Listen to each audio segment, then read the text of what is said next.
So the bailout, the $20 billion currency bailout that the Trump administration gave to Argentina to bail out their peso worked for Milei. The purpose of that was to keep Milei in as president of Argentina. His party in the polls were faltering. It didn't look very good for Milei going into this election. And a lot of people criticized the bailout, and rightfully so. Bailouts on principle are never a good idea.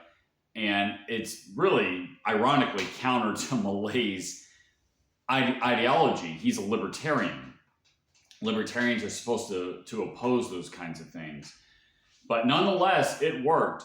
Milei is, not only is he going to stay in power, but his party actually gained representation in the Argentine government. They actually won 41% of the vote, which exceeds what the polls were showing up until the election. So Trump wanted an ideological ally in Latin America, and Argentina is kind of a mixed bag. In some ways, it actually competes with the United States in terms of agriculture. And I wouldn't say it's a large industrial country, but it does actually have its own industry. It's got a lot of things that would make it potentially wealthy.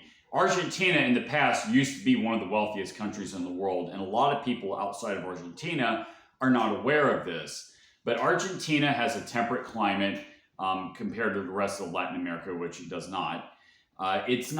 You don't have separatist groups. You don't have it being run by like a drug cartel, although Argentina's politics is a little loopy.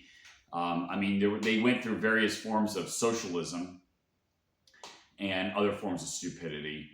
They have an educated population. And again, a lot of people are not aware of this, but Argentina, for all the stupid things that they've done, one thing they did not do was cut education. So they have a very well-educated population, generally speaking, especially compared to the rest of Latin America.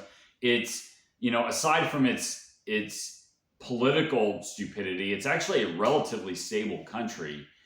And it has all the necessary ingredients to become a wealthy country.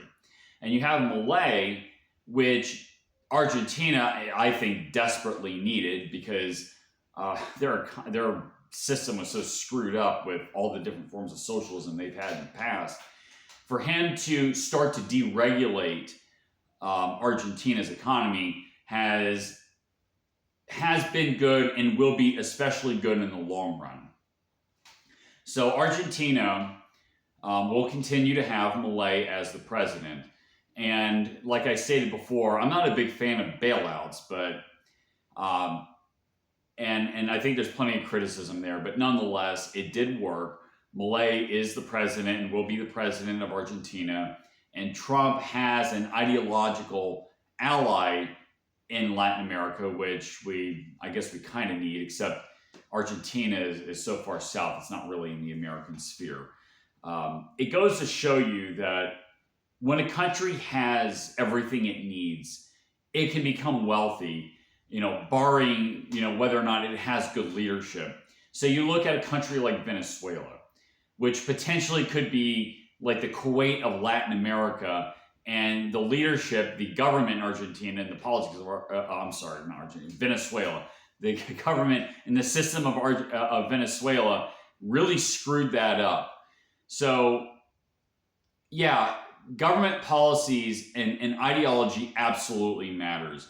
What would have happened to the United States if we would have continued to go down the insanity? We're still going down a degree of insanity, by the way, even under Trump. But under Kamala Harris, it would have been much worse. And yes, you could take a wealthy country like Argentina and run it into the ground, which is what had happened. And that could happen. It's happening to France right now. France used to be the center of a major empire. And look at it today, it's an embarrassment. So government matters. It's good that Milei is the president of Argentina. And I hope for the best of everybody, including the people of Argentina. I hope their country makes a comeback.